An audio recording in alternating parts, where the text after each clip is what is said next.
I don't know how many have heard of pill parties. This is something I've seen locally where we have, especially in some of the very nice, the affluent high schools, kids will show up at a party and each person will bring 2 pills. And these pills usually are just taken from the parents' medicine cabinet, because what parent would notice 2 pills missing? Probably most would not. They come to the party and they put their pills in a basket and everyone kind of mixes it up and passes it around. And you know, this makes for a very easy party because there's no cleanup of beer bottles, there's no smell of marijuana or smoke or anything in the house. And this brings me to the point of how dangerous, one of the real dangers of pills. It's not just the overdosing on the pharmaceuticals, which is high risk, but it's the mixing of pharmaceuticals either with different types or mixing it with alcohol or other drugs like marijuana that's particularly dangerous. And I think that is where we see probably one of our biggest causes of death from prescription drugs. Doctor, do the kids even know what they're taking at these parties? No, at these parties they don't. That's the scary part. They don't know what they're taking, you know, unless they've somehow memorized the barcode on these pills, which most of the time those barcodes can be very different. So it's very scary. What we've come to is finally in a point in Florida where poisonings has become the #1 unintentional injury cause of death. This is from some of my own data I've collected. What we've seen over the past decade here, I don't know how well you can see the slide, but you can see oxycodone purchases, meaning purchases by pharmacies and hospitals to be prescribed, has jumped from 2 million grams to 16 million grams. I mean, that's a huge increase, well surpassing other prescription drugs. And along with this increase, we've seen a tremendous increase in emergency room hospitalizations for opioid use, and emergency room visits and hospitalizations for opioid use, increasing 300% in the past decade for hospitalizations and 50% for emergency room visits. If I were to superimpose this on each other, it is not a coincidence that the increasing prescriptions have led to, you know, most importantly, not just visits and hospitalizations, but deaths. And the biggest concern is, you know, our deaths have increased 500%, and oxycodone in particular it seems to be the big player. And on the next slide, you see oxycodone has the highest mortality rate of any of the drugs. Additionally alarming is that adolescents and young adults make up a big portion of the users. And even more concerning, as you'll see on the next slide, is we have seen a 700% increase since 2003 to 2010 in the number of newborns born in drug withdrawal. I mean, that's very alarming. In our area, I know we've had to basically open up units, neonatal units, just to treat kids in drug withdrawal. I mean, so you're seeing in Florida, you know, almost 1,400 babies born with drug withdrawal. That is just to show you how epidemic this is. And we used to think about crack babies, but now we have oxy babies. Yeah, I've never heard that term like that, but I think you're exactly right. So, you know, actually, I'll just tell a quick story. You know, one of the things when I started to notice this was a problem was maybe about 6 or 7 years ago. When speaking to babies, I can remember seeing a 14-month-old girl come in to the emergency room, and she was getting to the point where she couldn't breathe. And our initial thought was, well, you know, maybe this is an allergic reaction, or she swallowed something that blocked her throat. And come to turn out, and I had to send the family back to comb their house. The uncle of the baby had come and left a pill on the floor, which, you know, like any child will do, picked it up, thought it was a piece of candy, and it turned out to be methadone. She basically overdosed on methadone. We had to put her on life support, ventilator. She ended up doing fine, but that was the first point that really hit me. Wow, this is not just people with chronic pain getting affected by it, but it's a lot of innocent people along the way getting affected by it. So to me, what the question I started to ask is, how do we get to this point that 7 people a day are dying? What did we do? What's going on in the community? And here are just some things. I don't know if we know the answer, but maybe there's monetary gain. Perhaps some of these pill mills have played a big role in heavy prescribing. There's been probably some poor oversight and maybe some unnecessarily strong pharmaceutical industry influence.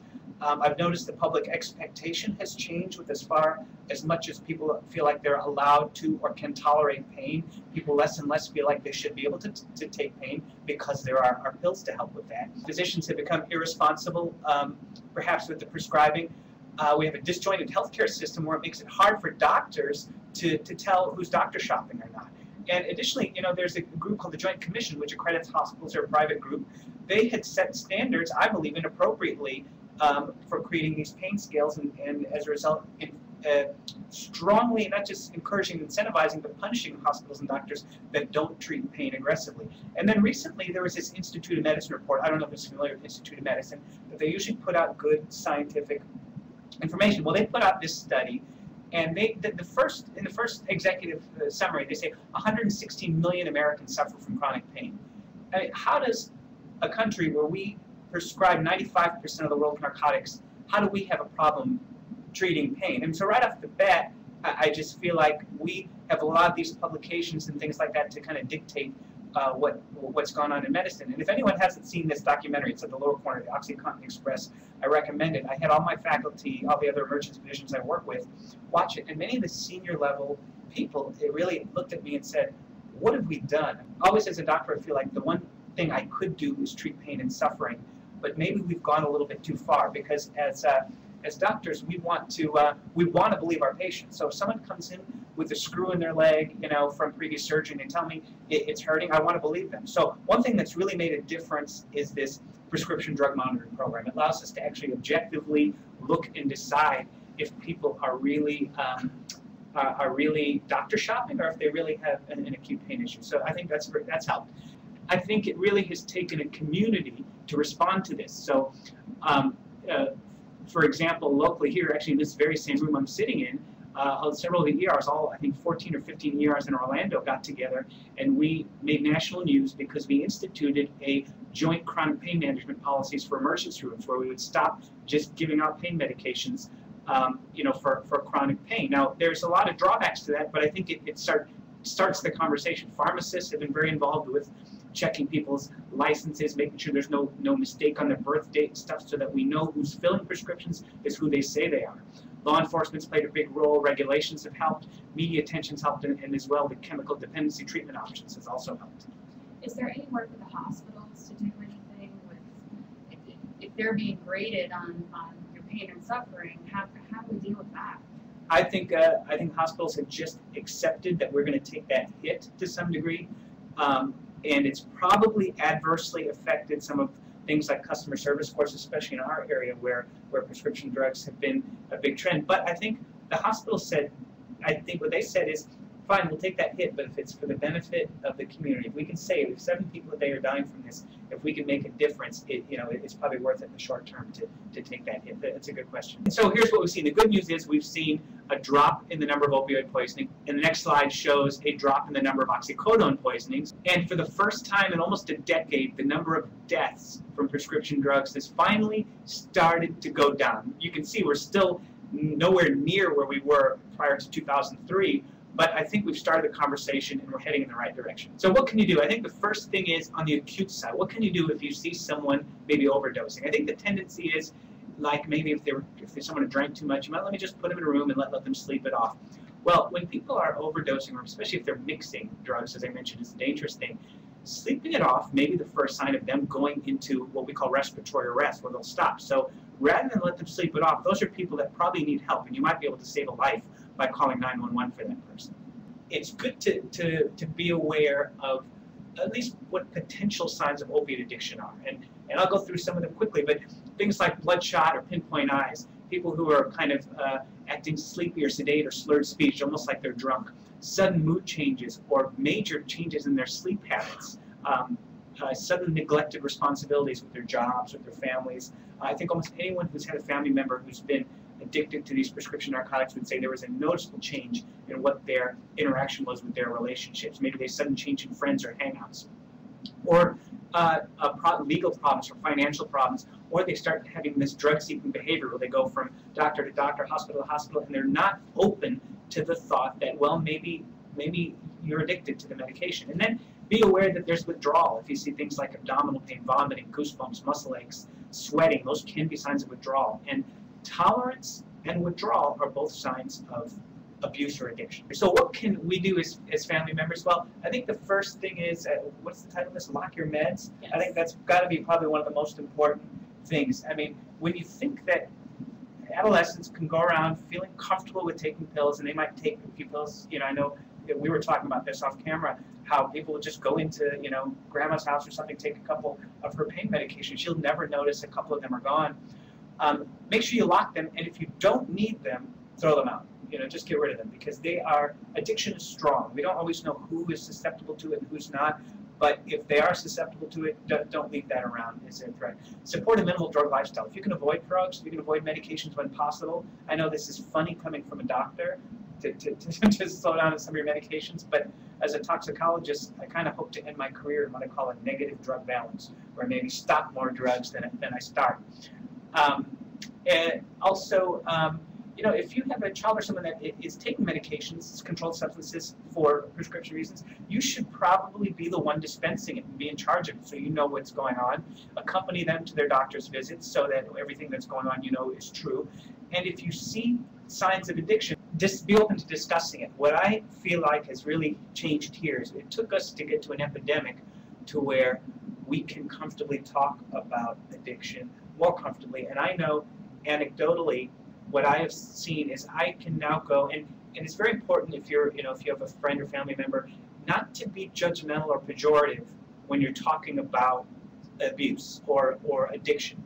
Addiction is an illness or disease, so rather than turn it to blame, I think if you just open up the discussion and say, look, these are dangerous substances, and if you're coming from a place you actually care about the people you are talking to, you can make a big difference just by having it open. And I've talked to people, I've had people get upset with me, I've had people threaten my life in the emergency room for suggesting that they might have an addiction, but I've also had a lot of people come back and thank me, or at least try to get help. And I have to say the news overall looks good. I mean, 2 years ago, if you were to ask me, I would say there were people coming from all over the country, as that movie Oxy Express will tell you, to come and fill prescriptions everywhere. And I would see our emergency rooms overcrowded with people that I couldn't really pinpoint what their, what the objective nature of their disease was, but I don't want to undertreat people's pain either. And now with the prescription drug monitoring system, the law enforcement helping, I think with parental awareness, it's just come a long way, and I'm very relieved to see that, but we have a long way to go still. You had talked about children and taking prescriptions, controlled substances. It sounds like we really need to have some serious discussions with our kids about, yes, you need this, but you need to be responsible with this as well. This is a powerful drug, and you only take it when you need it. Yeah. And I think sometimes we don't have those discussions with our kids. Yeah, I think the discussion helps, and the remembering internally, as responsible as your teen or adolescent may be, if they are susceptible, if they have that genetic predisposition perhaps to be susceptible to addiction, you should maybe be the ones giving them their medication and keeping an eye on it, counting it, and things like that. My name is Darrell Blanford. I'm a sergeant. I work with the Metropolitan Bureau of Investigations and Narcotics Division. We're going to go through a law enforcement perspective on this, and I think what you're going to find is a lot of my data is going to mirror the doctors. It runs hand in hand. We talk about this as an epidemic. Now, it's a big word. People say it's not really that bad, but until you've got a family member that's shown up that's addicted, you don't realize how bad this can be. It's no different than being addicted to crack. It changes their whole life, and it's growing. Like you said, you saw the numbers there. It's getting bigger and bigger throughout Florida. And towards the end, we are starting to get it under control with certain measures that we're going to go through. But for a while there, we were behind the 8 ball. What these are all headlines in newspapers throughout Florida, and you can see all the different ones. If you look closely, you're going to see that a lot of them are from South Florida, and for some reason, it was huge in South Florida for a while. And we had people coming down from Ohio, Kentucky, all the other, some of those middle states were coming and flying into Florida and going down south, filling their prescriptions, then taking them back up north and selling them and using them up there. And South Florida actually was one of the first area that took control of it and started attacking this problem. And as a result, they came north to Central Florida. And now we're in that predicament where we're having to put in some of the same measures that South Florida did. And what's going to happen is once we get control of it, they're going to move to another part of Florida unless we can wrap this whole thing up and stop it, or at least slow it to some degree. At one time, Florida had 90 of the top 100 prescribing physicians dispensing oxycodone. You can imagine that the other 49 states had to share those other 10 top dispensers. And I know that we aren't, Florida is not representing 90% of the pain in the entire country. This is the oxycodone purchases by medical practitioners, which of course they're then going to be redistributed out to the users. And we're up almost at 41 million from January 2010 to June of 2010. And look at your next closest state. If you'll notice, remember I said Ohio and Kentucky. Ohio was number 2 there for pain medication. Sergeant, is that do we know why that is? I mean, that's shocking. I don't know why Ohio and Kentucky seem to be the big problem areas, but they were, every time we would catch somebody or get into an organization, seeing that Ohio and Kentucky, they've even had sheriffs from up there complaining about us not getting control of our pill problem because it was affecting them up north. And there's an affectionate term people like to throw out there. The pillbilly is the term that they use for these people that come out of the Midwest, I mean the middle states, and come into Florida to get their pills and then take them back up north for sale. I didn't offend anybody in Kentucky. And these are some of the examples of your pain advertisements for these clinics there. And you start looking, it was a battle between the different clinics to see who they could get in. It was all about profit. Walk-ins welcome, we'll dispense the drugs on site, $50 for your initial visit, which is well below the standard, $200 to $300 they're normally asking. They're trying to get customers in and build a good base of customers that they can continue to turn money off of month after month. And keep in mind, not all pain management clinics are pill mills. There are people out there that legitimately have pain problems from serious accidents, and they do need these pain clinics, but these pill mills have taken advantage of that and opened up to turn profit. Do we need better laws? Is that the problem? Partially, and there are laws that have been enacted that have slowed these down. The bottom line is that we'll never be able to stop somebody from coming in, saying that they're injured and getting that one prescription a month. What we can do is stopping them from doctor shopping and from getting multiple prescriptions. We can make it far less profitable for both the doctors and the patients that are trying to resell it. I've heard that term a couple of times in doctor shopping. Meaning they go to... It's just a various way of getting numerous pills. One of the popular ways, the more creative ways, is somebody that has the bank to do it will collect 5 or 6 patients per se. They'll pay for the doctor visits for each one of them. They'll drive them around. They'll get the prescriptions. Then they'll drive them to the pharmacies, drop them at all the pharmacies, and pay for the pharmacies for the pills as well. When they get back in the car, they collect all the pills, give them maybe 30 pills of the 180 for payment. They outlay no money, and he takes the rest of the pills. He goes back. He sells them. The Roxys were going for $10 or $12 a shot, and then he turns a huge profit. You start multiplying the numbers. 180. If he's getting 150 pills of the 180, if you got 10 guys that do that for a month, you start multiplying it out. It's huge money. It's big money for these guys. One of the things they started. I mean, you saw on his charts. 2005, 2010, as things started to escalate. They peaked. 2009, 2010 is where things got the worst. So they did enact some legislation where you were required to register your pain clinic with the Department of Health, and as you can see, there were over 940 pain management clinics, which is insane. There's not that much pain in Florida. Cases filed by the prosecutors for hydrocodone and oxycodone trafficking, 18 in 2005, which is really negligible, 136 in 2009, and we are more than double that now. They've continued to skyrocket. It has become the forefront of drug enforcement. Crack cocaine, it's still there, but it had its heyday, and pills are starting to take over.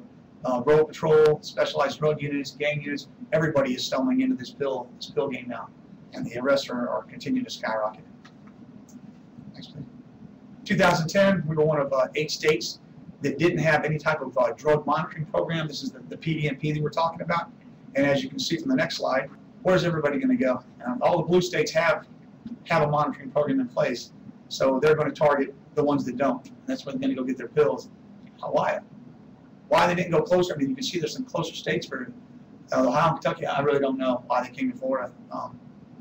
Maybe the number of people that we had doing it here was the reason. Maybe just because we had so many clinics. But you can see we were one of the few in this. So it's obviously doable because look at all the other states that are doing it effectively. 2010, over 60 registered pain management clinics in Orange County. I think it was former Mayor Rich Crider that noted that there are about as many pain management clinics in Orange County as are McDonald's. And that's saying a lot because you can't drive anywhere without seeing the LRs. Now we'll talk about the methods of diversion. The friends and family, that was one of your questions there. 70% obtain pain relievers for free, bought or taken, that's 12 and older, throughout the household. And a lot of people don't realize it comes in a number of different ways. Your kids experimenting with them, teenagers taking them to parties. But like I was telling him earlier, a recent example of one of these was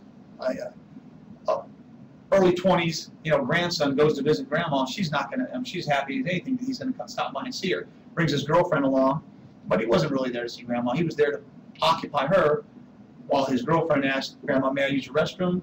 Of course you can. She steps into the restroom and she pilfers the cabinets. And they've all learned this as a technique. They start out with the close family members. Once those are gone, then it's friends. Then it just becomes acquaintances. Let someone in your house, they use your restroom, they open your cabinet, they start digging for the pills. They don't have to take them all. Dump half of them out, put them in your pocket, and walk out. And most people never finish their prescriptions. Very few people get a prescription for oxycodone and use all of them. There's always some pills left in there, and you just never check on them again. So that's one of the primary ways. Doctor shopping, we discussed that. I just go to multiple doctors, get each different doctor to give you a prescription, and then you take it to the pharmacy and you fill multiple prescriptions. And fraudulent scripts and thefts. We have recently, I know the news, I don't know if MBI just had a case on the news where nurses and medical personnel who have access, not the doctors, but some of the staff have access to these pads are just tearing the pads and writing their own prescriptions. So, and there's a number of different ways that you can get a hold of these pills if you really want them. All right, pill mills, we call them pseudo pain clinics. That's another question on there. A high volume of patients. They don't ask a lot of questions. They're purchasing a lot large amounts of oxycodone, and those are all things you can look at on the chart. But if you go into one of these clinics, a true pill mill, as opposed to a pain clinic, all you have to do is open the front doors and step inside, and at 9 o'clock in the morning, there'll be 30 people lined up in there, and I use the term crackhead, but they all look the part. I mean, it's very obvious that those people in there are not all people that got injured at work or motorcycle accidents. They're drug users, and it's obvious to look at and see. And these pill mills have made a fortune on all these people. You can look at the cost. A pharmacy cost of a 30 milligram oxy, which is one of the more sought after drugs on the street, is only $1.42. And like I said earlier, they're selling for $10 to $12 a shot. You get 180 of them, that's quite a profit. $2,000.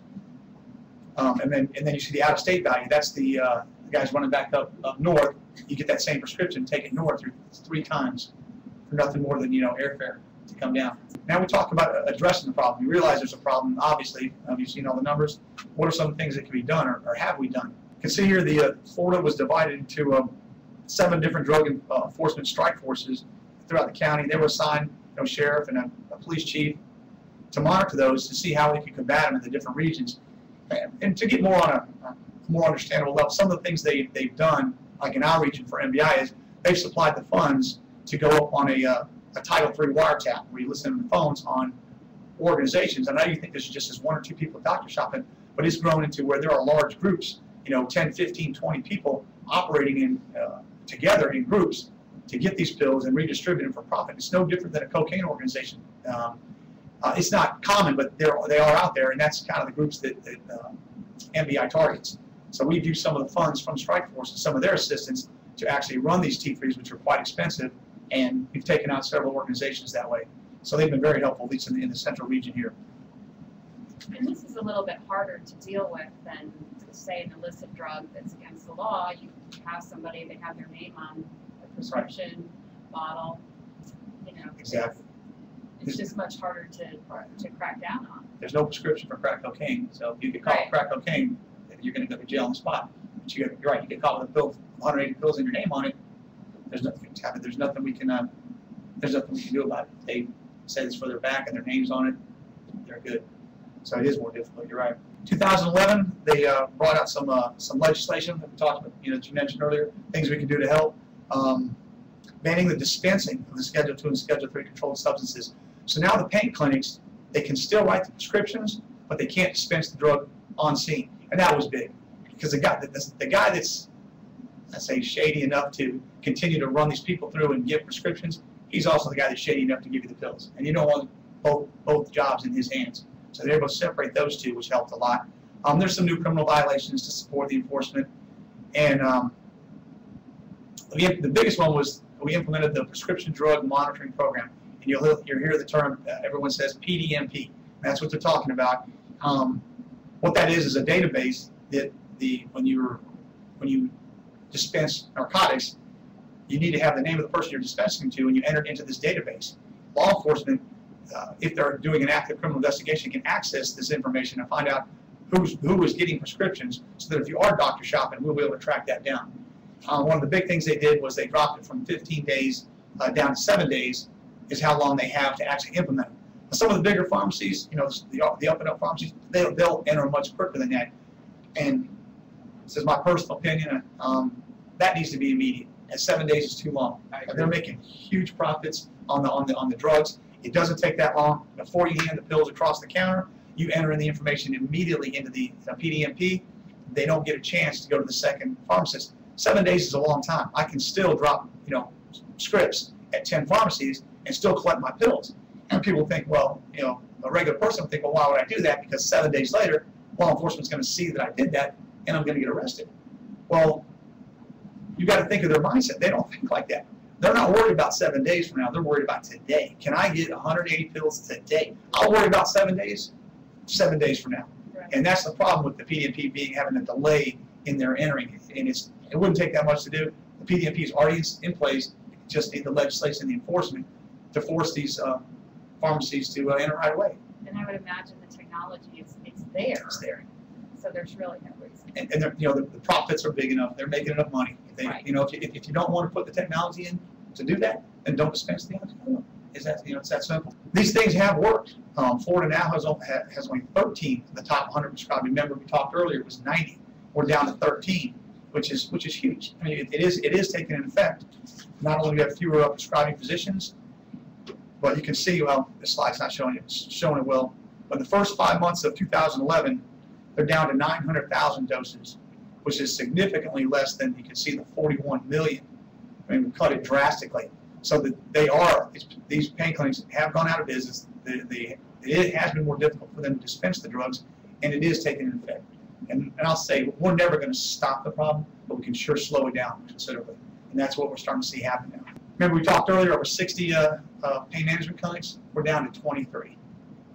And I believe the majority of those are probably legitimate, but there's still, some of those are still operating outside the parameters, and law enforcement is still targeting them.